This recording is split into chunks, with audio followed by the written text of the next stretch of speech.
Nire lehenko hilabetea Euskal Herrian, hizkuntzari gabe zen horren eresan. Ni bertikaria zen egian, baina pentsatu dut hemen inglesarekin ere bai posible da bizi eta komunikatu. Eta azkenean egia zen, ez berezko da hizkuntza ezagutzera. Hasi nuen gaztelaniaz ikasten, eta gero, gutxi gara bera urte bat erdi pasatuta hasi nuen euskararekin. Hemen dudik gabe euskara jakitak laguntzen du asko, baina inguru batera sartzeko, inguru baten sartzeko eta mundu batean sartzeko eta hemengo dinamika ere ulertzeko. Garantzitsua da, bai, oso. Bai, zalantzari gabe. Euskal Herrian bai, dudari gabe bai. Euskal Herrian hizkuntzara eta niretzat oso garantzitsua da. Euskaraz hitz egin. Eta bai, niretzako oso importantea da. Beti gauza bera esaten dut beti, nik euskaraz hitz egiten dut hemen bizi naizelako eta besterik ez.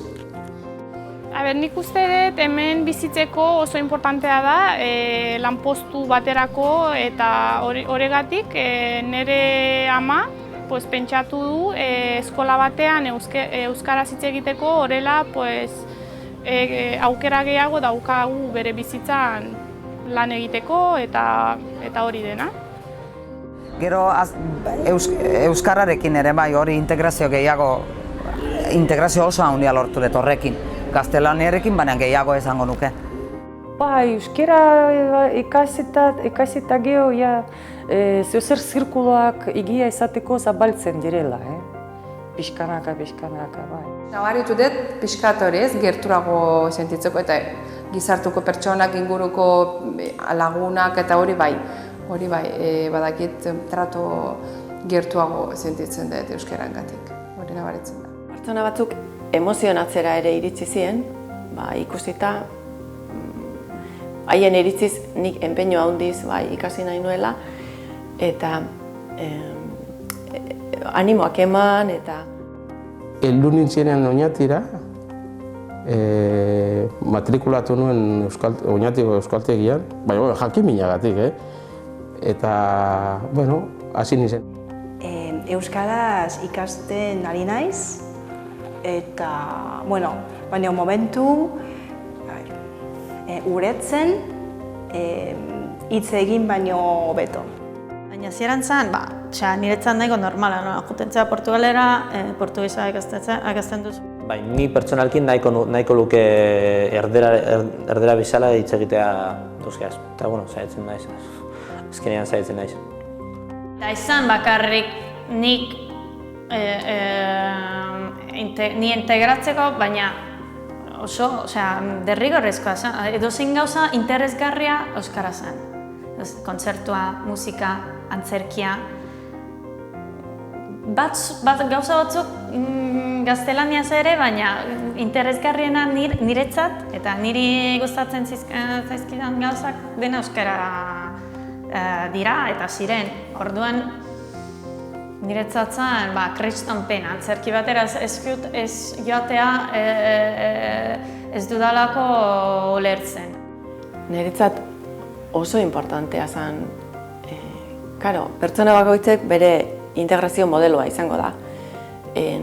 Nerea behintzat buruan izan dudana beti izan da bertako jendearekin harreman zuzenak izatean eta baita jende nagusia ere bai. Aukera eman behien hizkuntza propioerekin, behirekin komunikatzea eta nire zenarraren familiarekin batez ere garbi neukan niretzat lehentasuna zuen haien hizkuntzara integratzea ni eta ez haiek niri ingelesez o gazteleraz egitea behartu. Eta hori kalean beste guztiekin ere bai.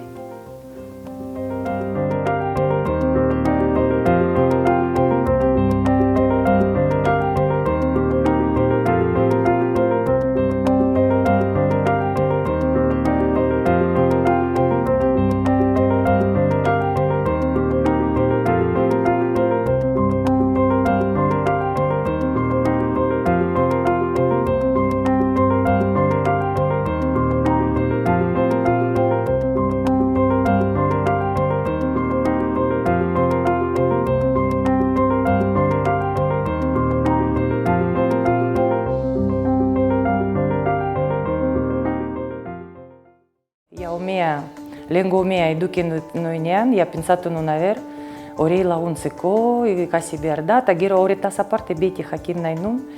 Horretako hizkuntz bat hori pixkat, beti niukan hori ametsa.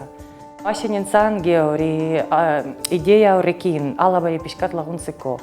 Eta gero, hainbeste gustatu zitzaidan, ze jarraitu eta jarraitu nuen. Egunero erabiltzen dugu euskara. Eta ni alabarekin ere frantsesez, baina oraindik txikia da eta uste dut etorkizunean erabiliko duela da pixka gehiago. Ez igual Bilbon edo Gasteizen desberdina izango da, baina hemen herri txikian, Gipuzkoan oso importantea da, noski. Eta umiekin, ganean nire umien lagunak, adibidez, beti mundu guztia hemen euskaraz nagusia da. Gaztelania oso gutxi, azkenean nik ezagutzen ditut jendea hemen euskalduna da, eta neska lagunarekin ari gara beti ezagutu gara euskaraz, eta bera handoa indarra, baina euskarazko irakastea, eta beti erroitzen du euskara. Bilbon zaila da, euskaldun moduan zure bizitza aurrera ematea. Goratzen dut, handoainen nintzako zen plazer bat. Kaleko kartel guztiak euskaraz, jendearekin ere 180 euskaraz egiten, Bilbon 120. Saiatzen naiz nire bizitza euskeraz egiten. Arazoa da, hemengo jardueraz eta gaztelaniaz hitz egitea, naiz eta euskaldunak izan, etorkinekin edo euskara ez dakienearekin berehala gaztelania hitz egitea. Azten zarenean, hemen jentik relazionaten edo jentik ezagutzen Euskal Herrizan, beti ze betik euskeraz esaten. Bestelan, azten bazaz erderaz hitz egiten, jentila zeuri relazionaten zuke gazteleriaz, eta betik zeuri hitz egiten du gazteleriaz. Eta hori oso zaila da gero kentzia, edo horako ohitura kentzia. Euskararekin hor gertatzen zaitena zen jendearen hori reakzioa, entzutekoan zapiko norbait ez zaiten duela euskaraz eta hori. Baina ere bai erestasuna ematen dizu jendea hurbiltzeko garaian, gauzak egiteko garaian. Atzerritarra aurpea daukadanez, gutxitan hasten zaizkiet euskaraz hitz egiten, hori egia da. Baina nik lehenengo hitza euskaraz egiten detenez, gero bai. Zure hezkuntza erabiltzen gari naiz, neu kanpotarra naizela eta zeu ez. Nik usteet ikusteak kanpotik etorritako batzuk hain garbi daukagu euskara ikasi nahi dugula, bertako batzuentzako ere akulu bezala izan da, eragina egin dula behintzat. Eta horrek asko pozten nago.